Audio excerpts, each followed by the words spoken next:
13 ans derrière les barreaux. La sentence est tombée pour ce père de famille dont il faut taire le nom afin de protéger ses deux victimes, son fils et sa fille. Ils ont subi des abus sexuels et physiques pendant plusieurs années.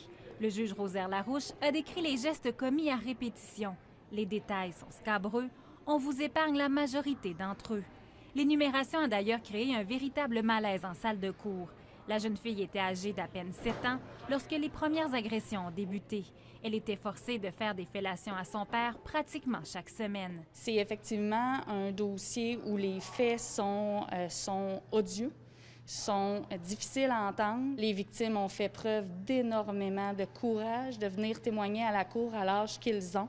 Et je pense que c'est ce qui nous donne la motivation de continuer notre travail. Il s'agit d'une peine plutôt sévère pour un dossier de crimes sexuels envers les enfants, mais en avril, avec l'affaire Friesen, la Cour suprême avait statué pour des peines plus sévères et le juge Larouche aujourd'hui est allé en ce sens.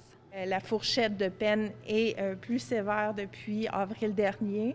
Donc, c'est sûr que ça nous laisse un peu moins de marge de manœuvre dans certains cas. Le juge a d'ailleurs souligné le courage des jeunes victimes. Il a mentionné que les témoignages étaient francs, précis et articulés.